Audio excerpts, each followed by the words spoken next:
Salut à tous, bonjour chez vous, bienvenue sur Ginkonga Tutoriel.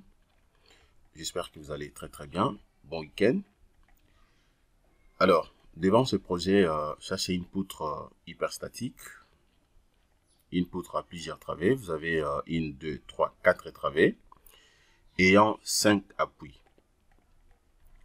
Ce matin, nous allons répondre à une question la deuxième question de l'architecte. Ok, juste pour avoir la précision par rapport à un projet qui est déjà presque en cours d'exécution. Alors, nous allons répondre à sa question.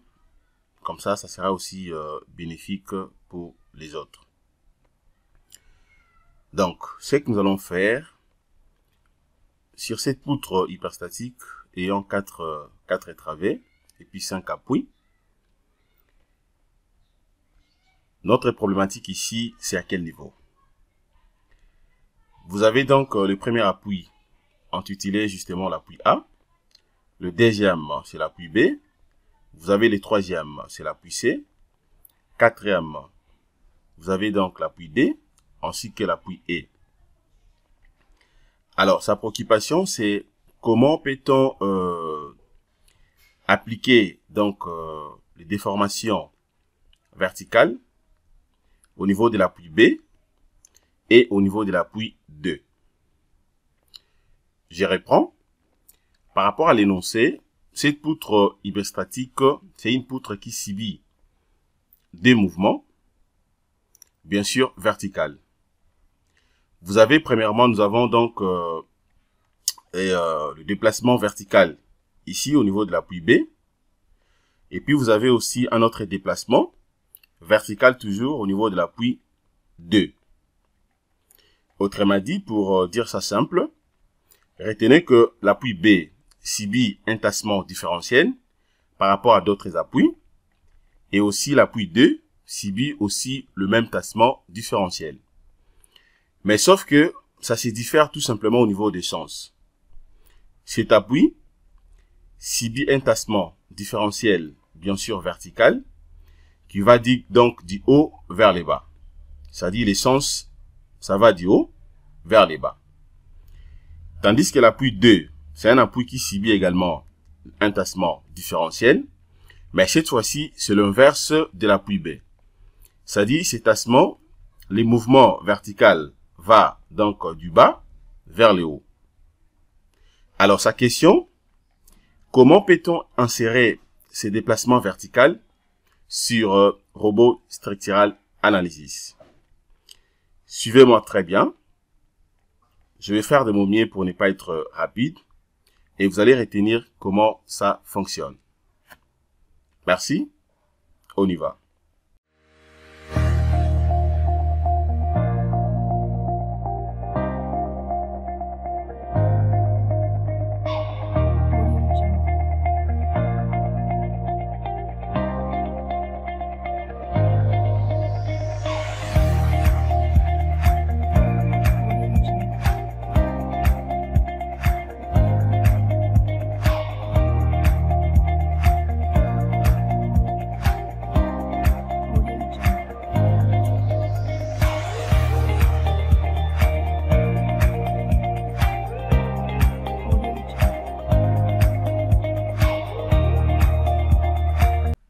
Comme je l'ai énoncé dans mon introduction, nous allons répondre à la question de l'architecte.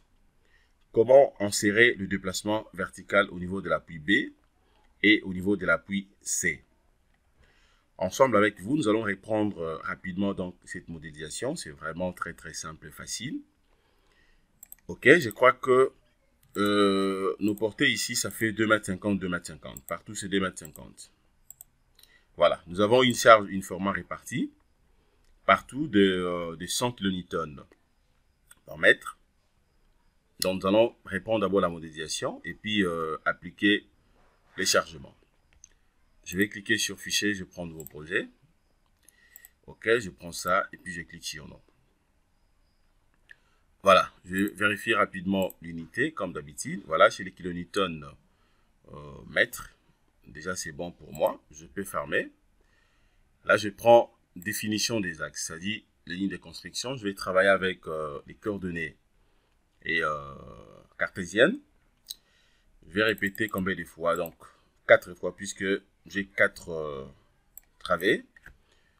L'espacement est de 2,5. 2,5 et puis j'ajoute. L'équilibre, ça me fait 10 mètres. Maintenant, je viens suivant la direction de Z. Ici, je vais répéter 0 fois espacement 1. J'ajoute, je peux modifier le libellé, quand bien même que je sais qu'il n'y aura pas un déplacement, puisque déjà les coordonnées là, ça fait 0. Et puis j'applique. Je vais modéliser rapidement, je prends barre. Et je vais utiliser en UP 100. OK. Alors, je vais cocher d'abord étirer pour que ça soit continuel. Je clique premier point, deuxième, troisième, quatrième et puis cinquième. Je ferme. Je prends appui. Au niveau des appuis, maintenant ici, je prends routine. C'est ce que je mets ici à gauche. Je prends appui simple. Je mets là, au niveau de l'appui B. Appui C également, je mets cet appui simple jusqu'à la fin. OK? Puisque au niveau de cet appui simple, j'ai une seule inconnue. Mais l'appui mobile ici, ça génère des inconnues. Vous voyez? Donc, la nomenclature ou bien l'appellation des robots, cela revient à dire quoi? Cela revient à dire que ici, j'ai appliqué des appuis. OK? J'ai donc un appui mobile. OK? Ainsi que les appuis simples. Et donc, je vais fermer. Je ferme. Alors, je vais maintenant charger la structure. Je vais cliquer sur cas de charge. Cas de charge, nature, je prends permanente. Je sais que même les poids propres sera donc généré par défaut. Alors, si je vais supprimer les poids propres, eh bien, vous savez très bien ce qu'il faut faire. OK? Alors, moi, je laisse comme ça. Je vais d'abord ajouter. J'ajoute. Et puis, je ferme. Ben, déjà, il faut comprendre que, étant donné que j'ai ajouté, c'est-à-dire le logiciel Robot Circular Analysis a généré déjà donc le poids propre par défaut, fonction de la section de profilés que je suis en train d'utiliser. Bien entendu, l'UP est 100. OK? Alors, cela revient à dire quoi? Même si je charge la structure, c'est-à-dire les résultats que j'aurai ici sera aussi fonction de poids propre. OK? C'est-à-dire si par contre que j'ai calculé à la main, étant donné que j'ai une poutre ayant plusieurs travées, je vais vérifier soit les éléments de réduction, moment fléchissant, le fort tranché et tout ce qui va avec.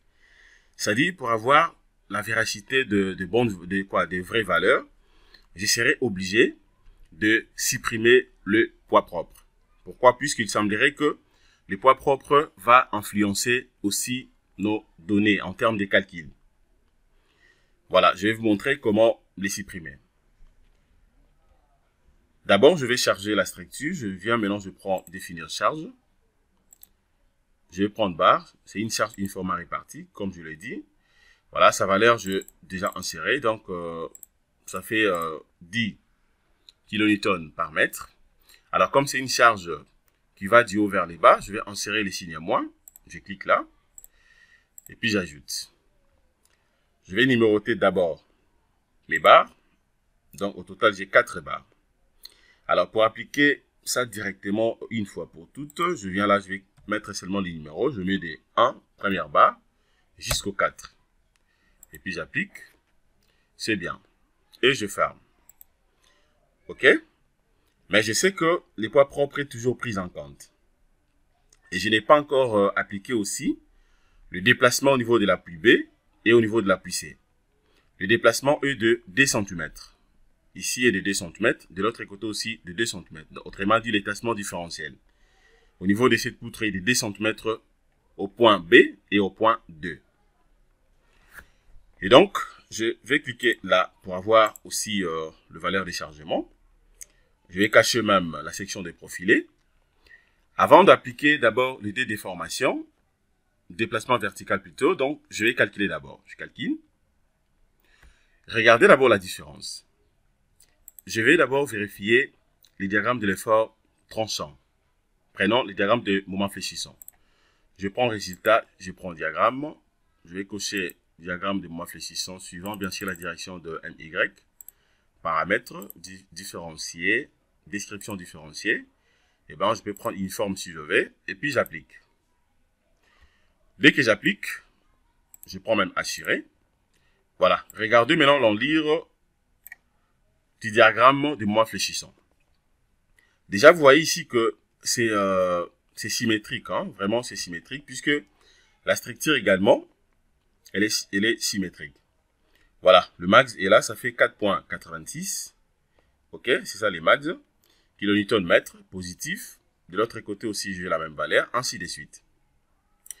Mais déjà, vous allez comprendre que tout ce que je suis en train de voir ici comme valeur, OK, de moment fléchissant, ces valeurs ou ces coordonnées, ce sont des valeurs influencées aussi par les poids propres. Or, en réalité, je devais d'abord supprimer les poids propres pour avoir de vraies valeurs, puisque moi, je ne vais pas tenir compte du poids propre qui est fonction, bien sûr, de matériaux IPE 100 que moi, j'ai modélisé. Regardez, dès que je vais supprimer les poids propres, vous allez voir que même toutes les valeurs que vous voyez ici vont diminuer. Je prends, comment maintenant supprimer le poids propre? Je prends chargement, tableau de chargement. OK, c'est ça les poids propres pris en compte par Robot Structural Analysis. Sélection, ça j'ai fait delete. Il y a un message qui apparaît. Cette opération peut modifier la base de données contenant des informations sur la structure. Elle peut également changer les résultats des calculs et non actuels. Voulez-vous continuer? J'accepte oui. Je clique sur oui. C'est parti, je vais rentrer sur vie. OK. Et puis maintenant, je relance les calculs. Voilà. Dès que je relance les calculs, vous allez voir qu'il y a une modification. Et après, c'est comme ça que vous serez à mesure, justement, donc de supprimer le poids propre. Alors, je m'en vais également pour vérifier d'abord le diagramme de l'effort tranchant. Je vais voir à quoi ça ressemble. Je prends l'effort tranchant, je clique. Voilà, regardez à quoi ça ressemble. Maintenant, comment est-ce que je peux appliquer maintenant les déplacements verticaux au niveau de l'appui B et au niveau de l'appui 2. Je cache d'abord les chargements. OK. Je peux même rentrer au niveau du diagramme de moment fléchissant pour bien voir ça. Je vais commencer d'abord au niveau de l'appui B. Alors, ce qu'il y a à faire, c'est quoi? Où est-ce qu'on peut trouver ces mouvements ou ces déplacements? Ou également, et donc, comment est-ce qu'on peut appliquer donc les tâchements différentiels, comme je l'ai dit, au niveau de l'appui B et appui 2. Alors, c'est très très simple. Je viens là, je vais prendre définir charge. OK. Je prends définir charge. Bon, je clique d'abord là. Ça aussi, je peux fermer ça momentanément si je veux. OK, moi, voilà, je refuse ça d'abord. Je prends définir charge. À ce niveau ici, je vais voir. Je sais que je vais appliquer ces déformations ou ces déplacements au niveau des appuis. Donc, je viens, je prends ça. Déplacement imposé. Je clique. Ici, c'est suivant la direction des Z. De l'autre côté aussi Z, mais sauf que les sens sont contraires. Alors ici, ça va du haut vers les bas ou c'est l'inverse. Vous voyez? Déjà ici, je sais que ça va du haut vers les bas. Donc, je viens là. La valeur est de 2 cm. Regardez, c'est déjà en centimètres. Mais si par contre que j'avais l'unité qui n'était pas peut-être les centimètres, je peux toutefois changer ça à partir d'ici. Préférence de la tâche. J'allais venir là, je prends autre. Vous voyez, déplacement linéaire, centimètre. Dès que je prends mètre, je clique sur OK. Regardez ici également, c'est devenu donc en mètres. Mais moi, je vais travailler avec les centimètres, donc je suis obligé de rentrer là-dessus. Je prends les centimètres. Puis OK, centimètres. Voilà, je vais mettre maintenant ces 2 centimètres. pour une charge qui va du haut vers le bas, donc je vais insérer le signe négatif. OK. Et bien, là maintenant, à ce niveau ici, vous avez donc d'autres charges à considérer. À ce qui me concerne, je considère ça comme un déplacement, comme je l'ai dit dans mon introduction. Mais je peux considérer ça aussi comme une vitesse et aussi comme l'accélération. Ça dépend des projets. Si par contre, j'ai calculé un pont, eh bien, je peux considérer ça comme une vitesse ou bien l'accélération. Ça dépend donc des types de projets. Alors, après ça, je vais ajouter. Et bien là, maintenant, je viens numéroter le nœud. Nœud numéro 2. Je mets tout simplement le numéro 2 du nœud et j'applique. Dès que j'applique, il y a ce message qui apparaît encore. Cette opération peut modifier la base de données contenant des informations sur la structure. Elle peut également changer les résultats de calcul non actuels. Voulez-vous continuer? J'accepte, oui. OK.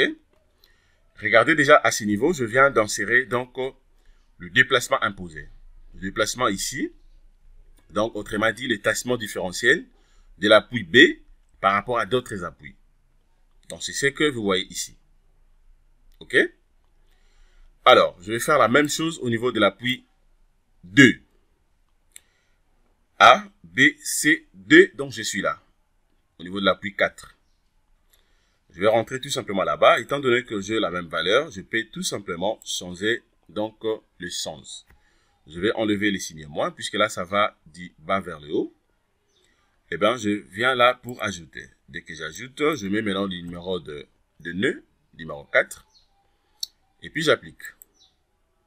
Dès que j'applique, c'est déjà inséré, c'est ça. Regardez, c'est bien inséré. Et donc, déjà, c'est pour dire que nous venons donc de répondre à la question de l'architecte.